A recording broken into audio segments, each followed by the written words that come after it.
Halo semuanya, perkenalkan kami dari kelompok 5. Saya Sabrina Atlasa Pariji dan teman saya Rani Sumiati Hasanah akan menjelaskan mengenai bunyi. Teman-teman, kalian pernah gak memainkan alat musik seperti gitar, suling, atau drum? Memangnya setiap alat-alat musik itu menghasilkan bunyi yang berbeda-beda ya? Kira-kira kenapa bisa beda ya?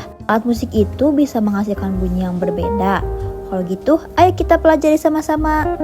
Jadi, apa sih bunyi itu? Bunyi atau suara merupakan gelombang getaran yang timbul dari benda yang bergetar. Ketika benda menerima gaya seperti pukulan, tiupan, atau gesekan yang menyebabkan bergetar, maka bunyi akan tercipta. Nah, bunyi juga mempunyai sifat-sifatnya loh. Yang pertama, bunyi itu dapat merambat. Lalu yang kedua, bunyi juga dapat dipantulkan. Dan yang ketiga, bunyi itu bisa bergerak ke segala arah. Nah, sekarang masuk kepada pembahasan yang pertama, yaitu bunyi dapat merambat.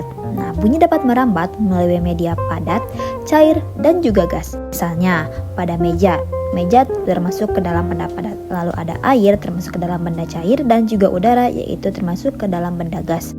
Nah, tapi bunyi juga tidak dapat merambat di ruang hampa atau di ruang tanpa udara. Nah, kira-kira bagaimana ya cara bunyi merambat? Yuk kita lakukan percobaan. Percobaan pertama. Pada percobaan ini, teman-teman juga bisa melakukannya di rumah loh. Yang pertama, teman-teman duduk di meja. Lalu ketukkan jari teman kalian dengan pelan di meja, lalu letakkan kepala hingga kepala menyentuh meja. Apakah kamu mendengar bunyi? Setelah itu, bandingkan perbedaan bunyi yang terdengar jika kepala diangkat dari meja. Seperti pada contoh berikut ini.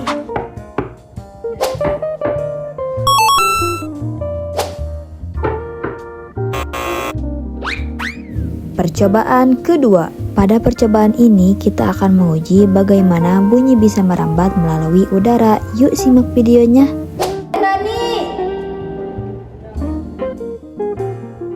Nah, jadi dapat disimpulkan ya dari dua percobaan tersebut, meja lebih baik dalam merambatkan bunyi. Karena benda padat merupakan media yang paling baik dan cepat dalam merambatkan bunyi. Alasannya karena partikel-partikel penyusun pada benda padat lebih berdekatan sehingga lebih cepat menghantarkan bunyi.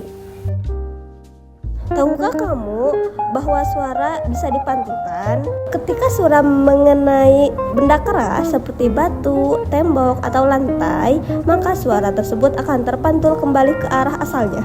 Proses pantulan suara ini dikenal sebagai gema atau gaung. Benda-benda lembut seperti busa, bantal, karpet, atau kain akan menyerap suara. Menurut kalian, mengapa kita tidak mendengar gema di dalam rumah ya? Seperti yang sudah dibahas sebelumnya, gema dihasilkan dari jarak antara sumber suara dan permukaan pantul cukup jauh. Selanjutnya, bunyi merambat ke segala arah. Kenapa ya saat kita berada di ruangan kelas bisa terdengar bunyi bel di sekolah? Bahkan seluruh penghuni sekolah yang berada di ruangan yang berbeda-beda juga akan mendengar suara bel sekolah. Semua itu karena sifat bunyi yang dapat merambat ke segala arah. Selanjutnya, yuk kita lakukan percobaan sederhana untuk mengetahui bagaimana bunyi bisa merambat ke segala arah. Percobaan ketiga. Pada percobaan ini kita akan menguji bagaimana bunyi bisa berbeda-beda berdasarkan isi air pada botol. Yuk simak videonya. Botol pertama dengan air penuh. Botol kedua dengan air setengah. Botol ketiga, botol kosong. Selanjutnya, tinggi rendah bunyi. Bunyi dari sebuah benda tergantung pada seberapa cepat benda tersebut bergetar. Saat kita meniup peluit, bagian dalam peluit akan bergetar cepat sehingga menimbulkan suara yang tinggi. Sebaliknya, benda yang bergetar dengan lambat akan menimbulkan bunyi yang rendah. Contohnya adalah detak jantung kalian yang berdetak lambat sehingga menimbulkan suara yang rendah. Nah, kalian tahu gak bahwa suara orang dewasa itu cenderung lebih rendah daripada suara anak-anak? Nah, kenapa ya? Karena hal ini disebabkan oleh pertumbuhan pita suara yang memanjang dan membesar saat dewasa.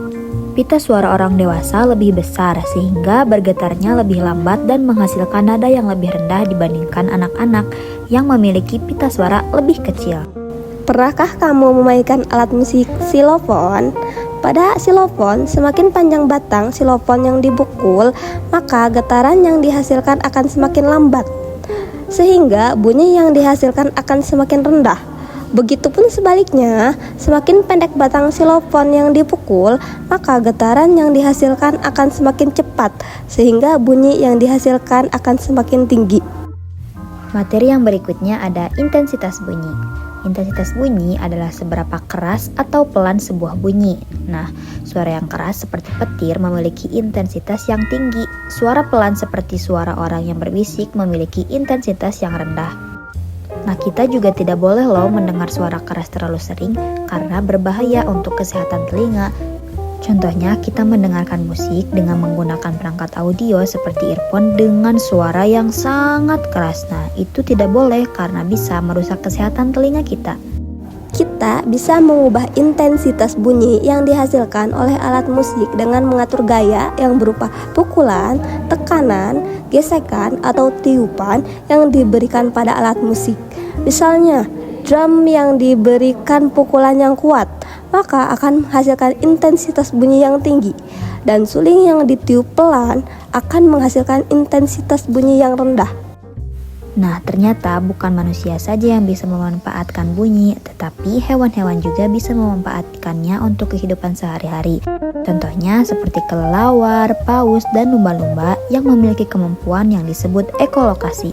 Ekolokasi adalah kemampuan mengeluarkan bunyi dan mendengarkan kembali bunyi yang dipantulkan oleh objek-objek di sekitarnya.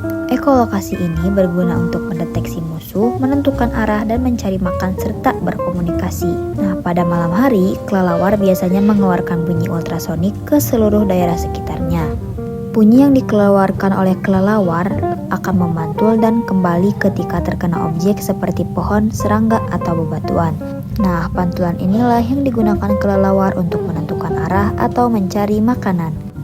Bagi manusia, kemampuan ekolokasi dimanfaatkan untuk menciptakan berbagai macam teknologi. Contohnya seperti batimetri, yaitu alat pengukur kedalaman laut. Batimetri akan memancarkan suara menuju dasar laut. Lalu di dasar laut suara akan dipantulkan dan kembali ke batimetri. Mungkin cukup sekian yang dapat kami sampaikan. Kurang lebihnya mohon maaf. Wassalamualaikum warahmatullahi wabarakatuh.